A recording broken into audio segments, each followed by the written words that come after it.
It's Monday, or potentially early Tuesday based on my current track record of getting these videos out on time. Nevertheless, you know what that means.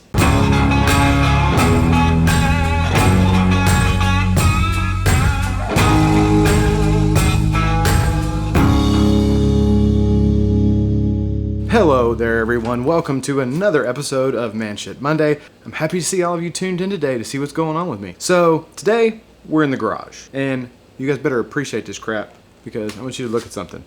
102 degrees. 102 damn degrees out here today. It is hot. So if you see me sweating like a pig, please excuse all the sweat. It's hot as the pits of hell out here today. Today what we're gonna be talking about is how to acid etch, and then we're gonna also go into stone washing knife blades. It's a really popular finish right now that a lot of knife manufacturers use. They use it on knife blades as well as knife scales. It's pretty popular right now. I really like it. It's a very durable finish. Because of the nature of it being stone washed, it kind of looks a little aged. So as you use your knife, if it's an EDC or hard use knife and it gets some wear on it, it's not really as visible or as bad because your knife's already stone washed, which I kind of like. And it just looks dope too. I really just like the way the whole acid etching and stone washing looks. I started doing this on my own knives, and when I realized how easy and inexpensive this was to do yourself at home, I thought I had to share this with my peeps. You guys would love this crap. So today we're gonna be taking this Spyderco Tenacious, right here, this dude.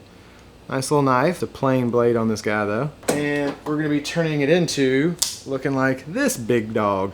This is a Spyderco Resilience. I always get the Resilience and the Persistence mixed up, but I think this is the Resilience. And I put a stone wash finish on this back a while ago.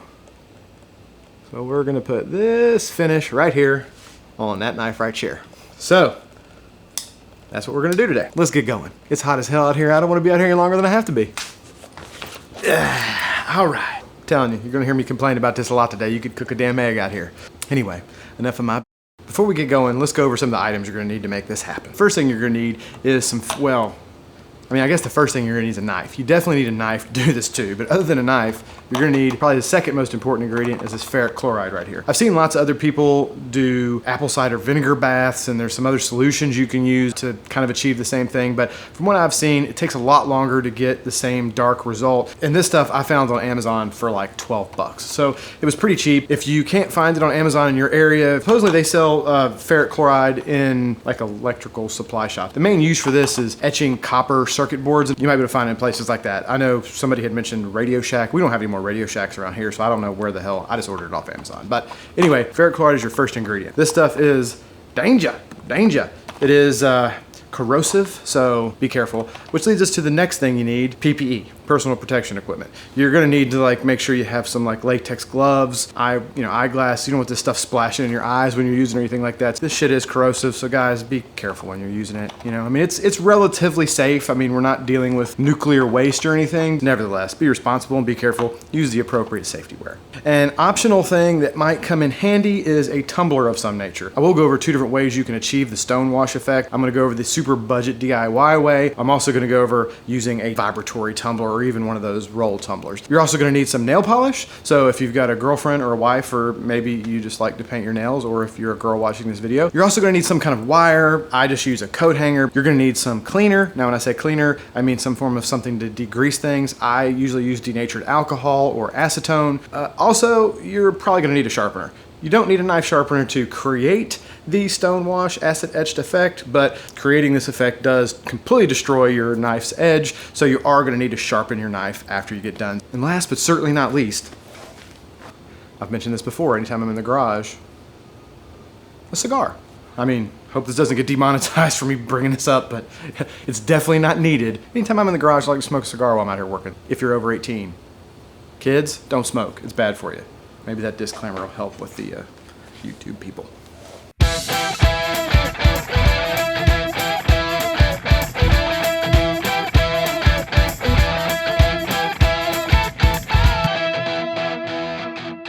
All right, for this next step, we're gonna wanna move your cigar if you're smoking one far away, because we're gonna be dealing with like highly flammable stuff.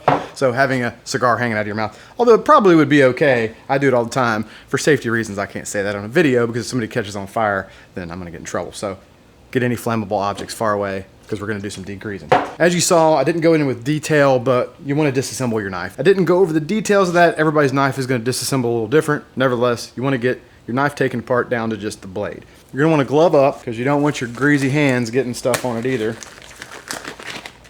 Oh, party foul. Damn it. No, you're not giving an exam. You don't want your greasy little mitts getting stuff on the knife. So after you're gloved up, you're gonna take some denatured alcohol, some acetone, something of that nature, and you're gonna wanna degrease this blade really, really well. We're gonna be putting some fingernail polish on parts of this knife we don't wanna get etched. It really makes the fingernail polish stick better if you don't have any oils or grease or anything like that on the knife. All I'm doing, handy dandy blue shop towels. Everybody should have these in their garage. These are the best things ever. Get some healthy amount of acetone, denatured alcohol, and I'm just rubbing down the whole surface of the knife really, really well to make sure I've got all the grease off. After you've given it a good thorough scrub-a-dub and you're confident all the grease is off, you're just gonna give it a minute or two to dry. Then we're gonna move to the fingernail polish. Any fingernail polish will work, just whatever. This is gel effect, I don't know, something on my wife's thing. The whole area where around your pivot point, where your washers are on both sides, you're gonna wanna make sure you cover that whole area. Your detent, and then the track that your detent goes on, any surface that engages another metal surface. So I usually go along, I get the locking surface, I even get back here where the stop pin hits. Etching removes material and makes it rougher. You don't want this to remove any material here where your locking point, you're gonna have blade play. You don't want anything in here to affect the washers, how smooth that operates, how smooth your detent moves, and you don't want anything on your lockup area. So basically, you just want to coat with fingernail polish all the areas that interact with the knife and not etch that.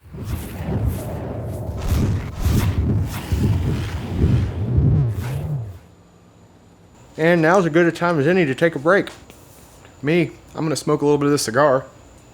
Maybe drink a little water to hydrate because it's 8,000 degrees outside. You do need to give this some time to dry before you move on to the next step. Fingernail polish is not good and dry, then it could come off in the acid wash and then you're gonna end up acid etching parts you don't want to. So make sure this is good and dry before you move to the next step.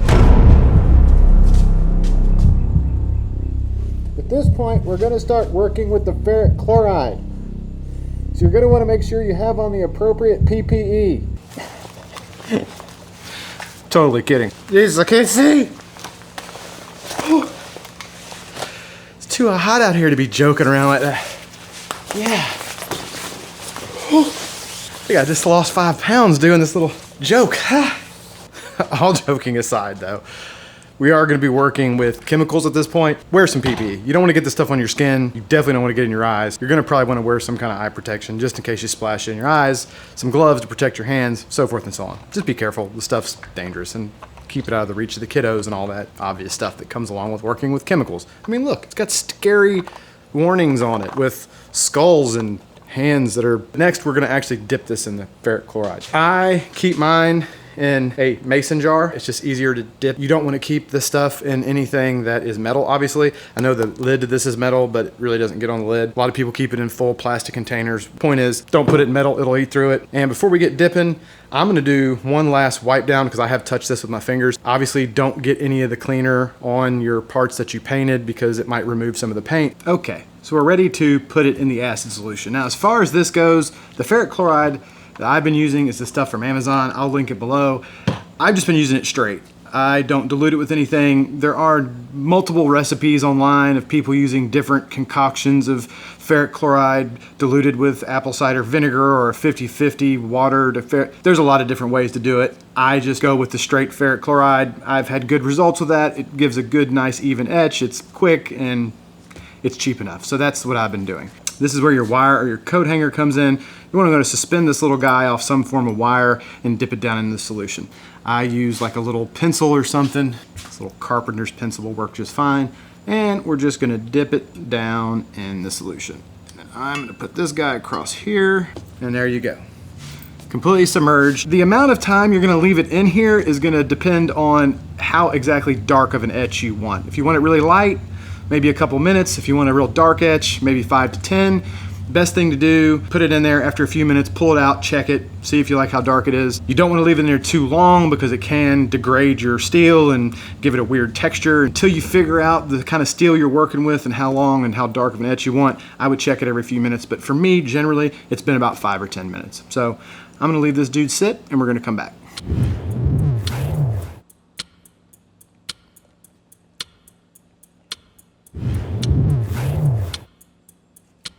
So it has been right about 10 minutes. Beautiful thing about this is if it's not dark enough, you can always drop it back in there for longer.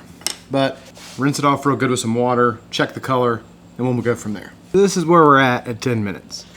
That's a pretty good dark etch. There's a fine line between getting it as dark as you want and going too far, and then my neighbor decided to do his lawn now. Weed eater, I think. Sorry about that. We're just gonna have to deal with that noise. There's a fine line though between getting it as dark as you want and going too far and then making the steel kind of rough. Not quite as dark as my other one. I think I'm actually gonna put this back in there for maybe 2 or 3 more minutes and see if we can darken it up just a little more.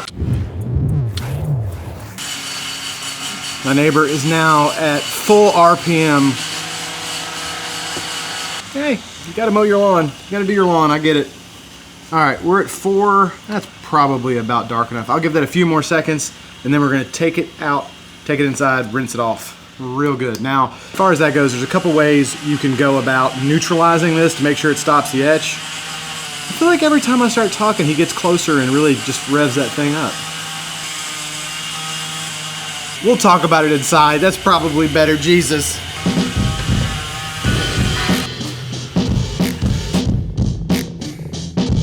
All right, so that's good and washed off. Now, that is about the color we ended up with.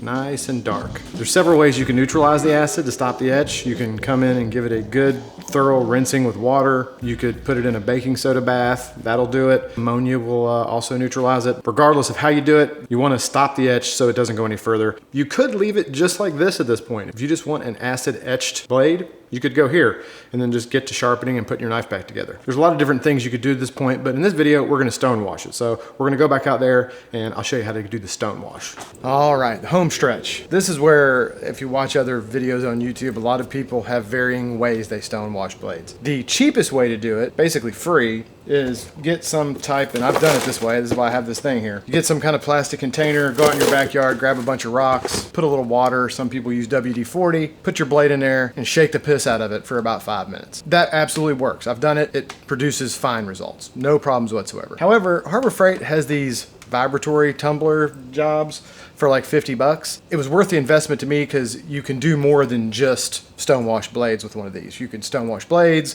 If you're into reloading, you can clean your brass using one of these. You can get rust off parts and stuff. To me, it was worth the $50 investment, which isn't that much money, to have this. It makes stone washing nice and easy, and there's a lot of other purposes for it. So you can absolutely use a vibratory tumbler. There's also the, I don't know, rotating tumblers they sell at Harbor Freight. They're about the same price. You could also use one of those. Point is, you want to put this in with some rocks, get it shook around to put scratches in the metal. What I have in mind is Harbor Freight sells these ceramic jobs.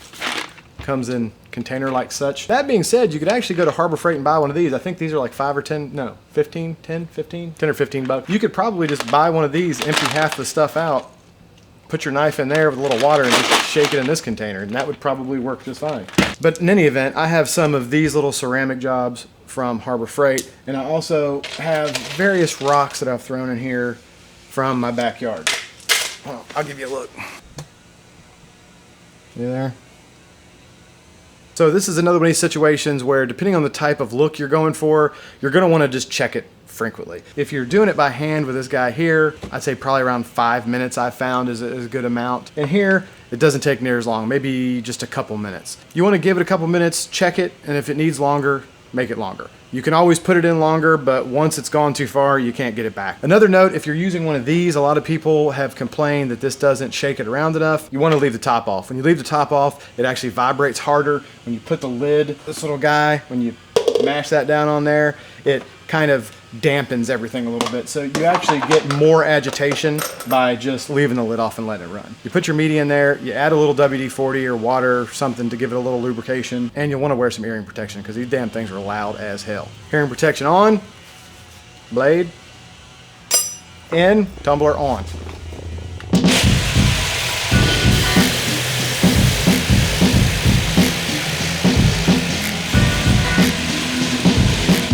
All right. That was about a minute and a half. If you're gonna, let's just get you off here and give you a close up. That is what you're left with. I think that's pretty good.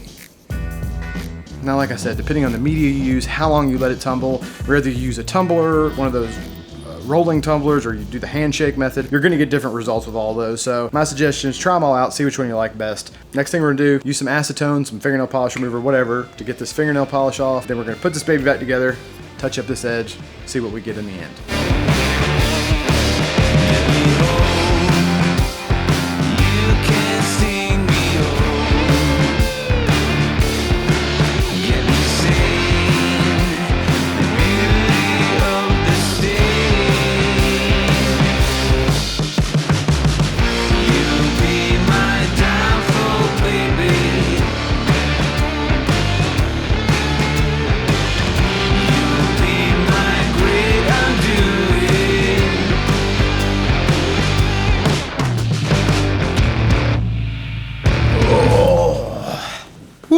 It was a hot one today, and I still got a lot of editing to do, so this is going to be a fun evening. Normally at this point, I'll be having a cigar and a bourbon.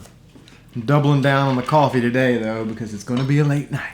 So that's it. That is your result. That is an acid etched and stone washed blade. I really enjoy doing this. I think it's a really cool, inexpensive way to put a nice custom flare on your knife. You could take a pretty inexpensive knife like this Tenacious and put this finish on the blade, and it really gives it a much more expensive kind of custom look. Really customize any of your knives. Just kind of give it your own little touch. And like we talked about, with the different ways you can acid etch these things with different kinds of media, getting different effects, scales, clips, pretty much anything that's steel you can do it to, and it's kind of endless the amount of cool stuff you can do and really customize your knife and make it your own. I've seen guys out there in the EDC world do some really, really cool stuff. As always, I will link everything below that we talked about today, so if you guys are looking to do this yourself, you can find all the goodies that it takes to get this baby done. See that edge on there? That is a sharp dude, boy. The old paper test. Yep. That is it's a sharp knife, folks. Now I made a damn mess. Now I gotta... That's all she wrote. That is another Man Shit Monday in the books, ladies and gentlemen. Hopefully you guys got some good information out of this one. You enjoyed hanging out with me for a little while today. If you did, feel free to smash that like button. You better smash... I'm just kidding. That's really aggressive. It's completely up to you. I'm just kidding. Very non-aggressively saying, if you enjoyed this, feel free. If it's your thing, smash that like button. If you're not a subscriber, please consider doing so. We'd love to have you on board. Hope everybody is having a great week, and we will see you in the next video. It's so fun playing with knives. You ever just sit there and watch TV and just flick, little Spidey flick, all that stuff? No? I don't know. Maybe it's just me.